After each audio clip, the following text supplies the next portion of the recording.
I'm Craig Kenneth, a relationship coach and a psychotherapist. Every relationship is different and every breakup is different. Work with me and you'll get professional help on your situation. And if you're in no contact, focused on personal growth, my workbook series, The Knowledge, will help you make changes like you've never made before. Available now at AskCraig.net.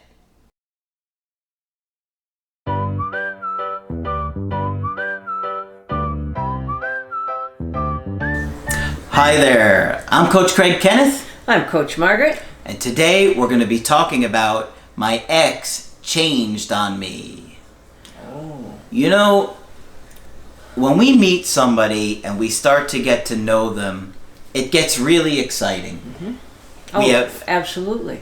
all these chemicals released in our brain. Yeah. We're excited. We start to imagine how our life is going to be with this new person. Things are so great. You get along so well. There's a great chemistry. And sometimes it falls apart quick. Right. Sometimes you can be with that person for many years and they change. But a lot of times you realize that this person is not who you thought they were. Right.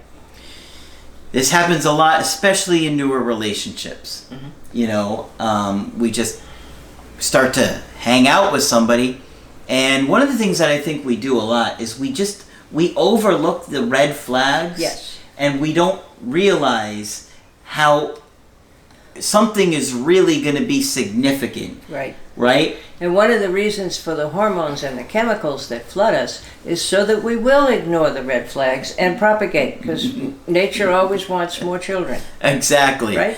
But it's detrimental to be in a situation with somebody who isn't going to be a good partner for you. And so, you know, we'll completely overlook things that, you know, somebody will say something like, oh, well, you know, I have multiple personalities, but I'm on medication for that now. So you're like, oh how many personalities could there be? Oh, she's on medication. And then you don't realize, oh, wait, what? Yeah. What does that really mean? Because people aren't often going to sit us down right from the get-go and say, I have this very serious issue, and this is what it's going to happen when that happens. Haven't I told you about the last time I was hospitalized for my bipolar disorder? Yeah, exactly. When I painted the side of a building for Easter with eggs on it? Yeah, so we don't realize the impact it's really going to have on our relationship. That happens a lot. And I have a good email today that I wanted to share where somebody was going through something where they're starting to realize things are going on with their partner, okay? So they're both in their late 30s, and she said, we had been dating since last summer for about 3 months. Now, there's that early romance where the person looks great and fun and exciting. Yeah. And those can be really painful. In fact, those can be more painful than somebody you've been dating with for a year. Because it's so magical. Yes. It's like it couldn't happen on this planet. It's so magical. And I dated a girl one time that I was dating for about 3 months, and it was so magical. Yeah. And then, poof, the rug got ripped right out from under me, and I was devastated over it. And I'm like, why? Well, because I had put so much meaning towards what I thought was going to happen and who I thought she was going to be in my life. You've never felt like that before. You never felt that close to anybody before. Yeah. So, this is what she says. He is very sweet and seemed almost shy in the beginning. As time went on, I just sensed something seemed off. So right there makes me think, okay, she's probably anxious because she's very attuned. Tuned into him, yeah. I would always have a great together, I guess time together, and we would always see one another about 3 times a week, but the communication in between would almost make me feel as if he wasn't interested. And that makes her look more anxious there. More anxious, right. Because you're seeing him 3 times a week. If you're an adult seeing another adult 3 times a week, that's a lot. I was going to say, that's pretty heavy duty. Yeah, when you have responsibilities in life. And you both have jobs and so forth, Yeah, so that's quite often. But the fact that maybe he wasn't communicating on the days where he didn't see her and she was getting upset tells you Anxious She's attachment anxious, style. Yeah. Then, one afternoon, out of the blue, he went into a full-on rage, Oh my. throwing me out of his house and threatened to call the cops. The cops. Yes. Now, we had done an email coaching. This is from an email coaching, but then afterwards, we wound up doing a Skype call. So I was able to get a little bit more information about the situation, but we'll get back to that. I left, and the next morning he wanted to get together and acted like nothing happened. Don't you love it? Yeah. I have met his family, parents, and kids. Fast forward to 3 weeks ago, we were out drinking at an event, having a nice time. When we got home, I got annoyed at something he said and went to bed. Next morning, he refused to talk for hours and finally came around and we had sex. In the afternoon, we got together to go grab lunch, and then suddenly he said, I wasn't having a good time, meaning her, and she says, I didn't say a word, but they drove back to the house, and he says to her, my feelings have changed, and things moved on too fast, and broke up with her. Okay? Mm-hmm. So she's shocked, right? Because she thinks we're having a good time. Yep. She doesn't realize anything's bothering him, and you don't seem like you're having a good time. So, it gets odd. He walked inside and locked the door. That was the last time I saw him. I repeatedly have called and texted the last 3 weeks and have only gotten 3 texts back about his feelings changed and to give him space. Yesterday was the final and last text back and said something about having doorbell security on his house. So she couldn't ring his doorbell? Well, it's almost implying like, don't come to my doorbell because I know that you're going to be stalking. Right. I know you're going to be stalking me. Yeah, he was a little paranoid, I'd say. Yeah. And my doorbell security is going to get you on camera. But I mean, it's a really bizarre thing to say. I will, of course, not go to his house, and I guess I need to respect his words and just move on. Yeah. We just planned a trip a few days prior to all of this. I just don't understand. I know this is a leap, but I do believe he may have some sort of high-functioning personality disorder, and I totally think I'm codependent. I guess my question is, what can I do? I care very much for this man. It's like I never existed. I have been erased completely. In fact, he seems scared of me. Mm-hmm. It's like I fill him with hate and disgust. You know, Margaret, the thing that was so hard for her in this situation is how quickly everything unraveled. I know, and that's so difficult, particularly if you're anxious. And of course, we're always pointing out that if it moves too fast in the beginning, this is more likely to happen because you reveal more than you should have in a short period of time. Yeah. However, this goes far beyond the average.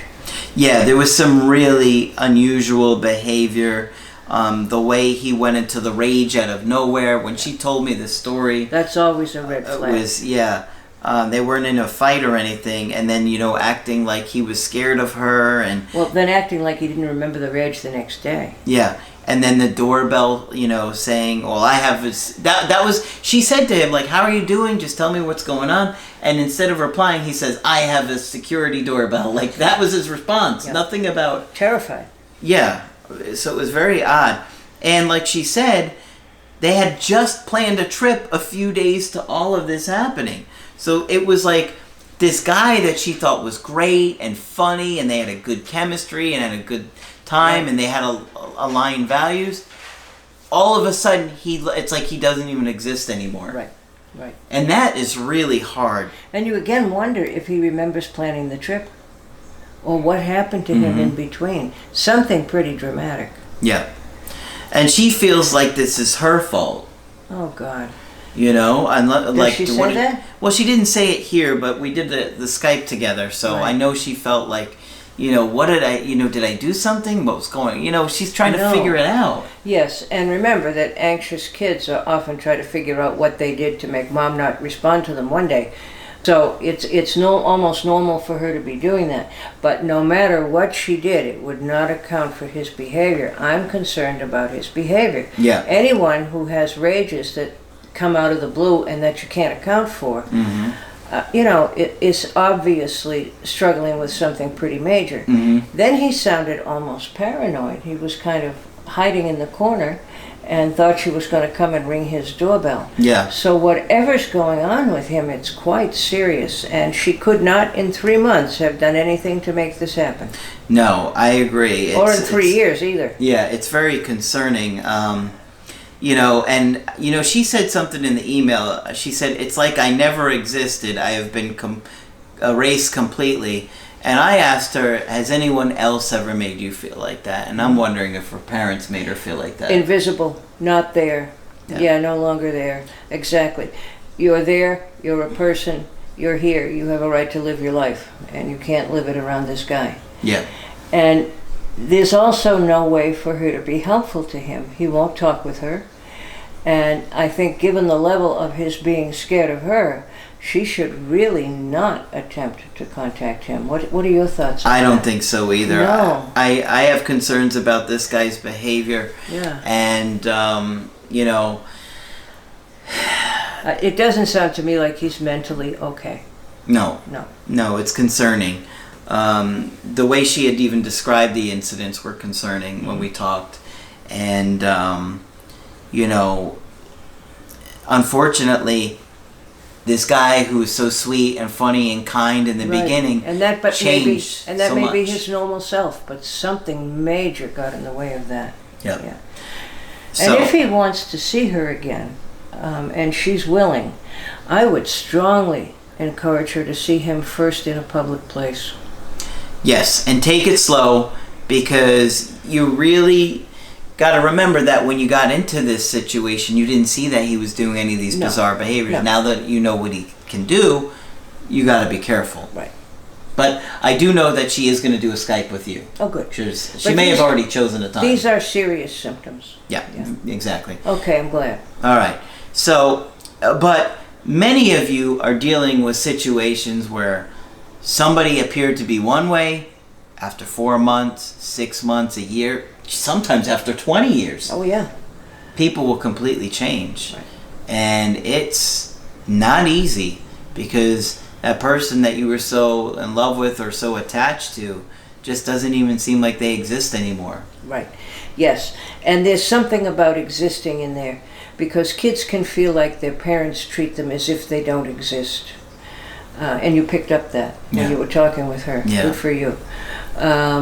Yeah, and it sounds like that's just how she feels. But in 3 months, I hope I don't sound cynical, in 3 months, she didn't love him enough to try to fix this. She couldn't have. And she doesn't know what she's dealing with yet. No, you got to realize that all of the things that he has done could happen again. Yeah.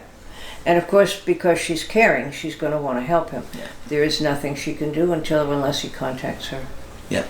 So, very difficult situation, but common, I think, in a lot of ways. Yes, common, but it's so important for her not to beat herself up. No, this wasn't her fault. No, absolutely not. Even though she, was kind of repeatedly badgering him afterwards with the phone and the texting and stuff like that, I don't think it was going to make a difference in how this situation played out. No, and if that triggered him, then it scares me even more.